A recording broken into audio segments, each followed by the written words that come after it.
The snow fell in soft, swirling patterns as I, Elise Harper, climbed the icy steps to my family's old clock shop in the heart of Willow Creek. It was Christmas Eve, and I carried a satchel filled with carefully wrapped gifts, my scarf fluttering in the biting wind. The shop sign, Harper's Timeless Clocks, swung gently above the door, its gold lettering faded but still proud. Through the frosted windows, I could see the warm glow of fairy lights, the flicker of a fire, and the familiar tick-tock of the grandfather clocks that had been in our family for generations. This was where I'd grown up, where I thought I'd always belong. I'd spent weeks preparing for this moment. Despite my grueling schedule at the community library and my side gig repairing clocks for private clients, I'd poured my heart into finding the perfect gifts. For my older sister, Margot, I'd bought a vintage fountain pen. She'd always dreamed of writing a memoir. For her husband, David, a set of cufflinks engraved with their initials, a nod to their 10th anniversary. For Dad, a rare brass gear set I'd tracked down online, knowing he'd been restoring an antique clock for years. And for their daughter, Lily, I'd made a tiny wooden music box, its melody a lullaby Mom used to hum. The shop wasn't just a business, it was our history. My grandfather had built it from nothing, and after Mom died 8 years ago, I'd done everything to keep it alive. When Dad's arthritis made it hard for him to work, I took over the repairs, spending late nights hunched over gears and springs. When Margot needed money for Lily's preschool tuition, I dipped into my savings without a second thought, $3,000, gone in a wire transfer. When the shop's roof started leaking last winter, I paid for the repairs myself, $1,500 I couldn't really spare. I thought family meant being there, no matter what. I thought it meant I'd always have a place here. I knocked on the door, my gloved hands trembling from the cold.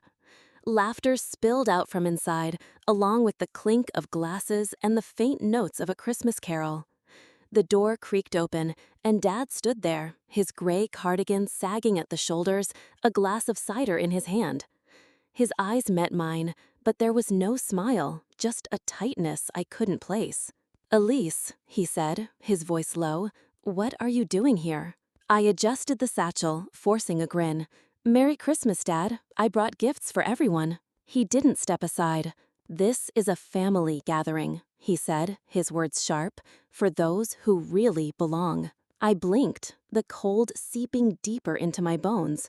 "What do you mean? I'm family." He shifted, glancing back into the shop where Margot was hanging an ornament on the small tree, Lily giggling at her feet. David was pouring drinks, his laugh booming.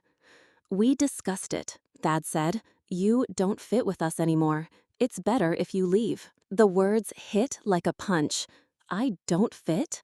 My voice broke. "Dad, I've kept this shop running. I paid for the roof, for Margot's tuition bills. I've always been here." "You've made your choices," he interrupted, his jaw set, "and we've made ours." I stood frozen, the satchel heavy in my arms. I looked past him, hoping for a sign, anything. Margot glanced over, her eyes flickering with something like guilt before she turned back to Lily. David didn't even look up. The door closed softly, the tick-tock of the clocks inside fading as I stood alone in the snow, the laughter from within now a distant hum.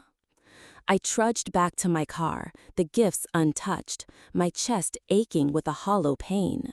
The snow stung my cheeks, but I barely noticed. I sat behind the wheel, staring at the shop through the fogged-up windshield. The place where I'd learned to wind clocks with Grandpa, where Mom taught me to carve tiny wooden figures, where I thought I'd always have a home. It wasn't mine anymore. 10 minutes later, my phone buzzed. It was Margot. I answered, my voice flat. "What?" "Hey," she said, her tone soft, as if nothing had happened. "We didn't want to upset you. It's just, things have changed, you know? We thought you'd understand." I didn't reply, just listened as the sounds of the shop filtered through the call. Then I heard David's voice, low but clear. "She's always been so desperate to be needed," he said, chuckling. "Thinks paying for the roof makes her one of us." Margot laughed softly, and I realized she hadn't ended the call. She'd set the phone down, oblivious that I could still hear. "Always trying to play the hero," she added, her voice laced with mockery. "It's sad, really." I hung up, my hands shaking. The clarity was sharp, like the snap of a clock spring. They didn't just shut me out. They ridiculed me for caring, for giving, for believing I still mattered. I'd spent years pouring myself into this family, my money, my time, my love, and they turned it into a joke. I didn't cry, I didn't scream. Instead, I pulled out my laptop, connected to my phone's hotspot, and started working. The shop's utilities, electricity, gas, internet, were still in my name. I'd set them up after Mom died, when Dad couldn't manage, and no one had ever bothered to change them. I logged into each account and canceled autopay. Electricity, off. Gas, off. Internet, gone. The shop's insurance, which I'd been paying since the last flood, canceled. Margot's supplemental credit card, tied to my account for emergencies, but used for her boutique shopping and spa trips, revoked. Dad's phone plan, part of my family bundle, disconnected. It wasn't about spite, it was about boundaries. They saw me as a silent supporter, a resource to use and discard. I was done being unseen. The next morning, my phone exploded with notifications.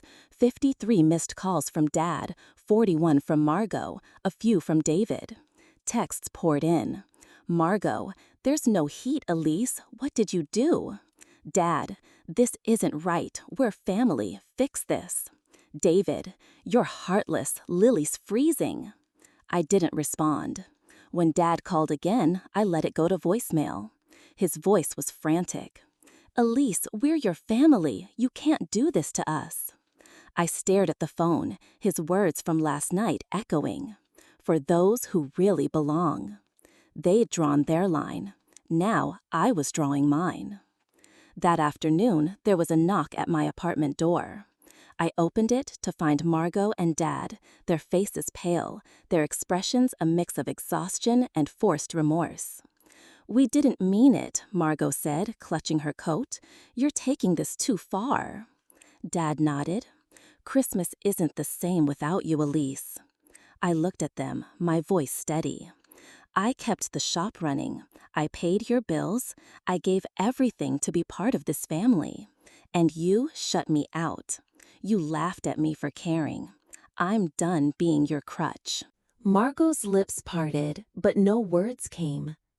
Dad looked down, shame flickering in his eyes, but no apology followed. I closed the door, the sound echoing in the quiet hall. For the first time in years, I felt free. I didn't need their table or their approval. I'd spent so long trying to belong that I'd forgotten I could build my own life.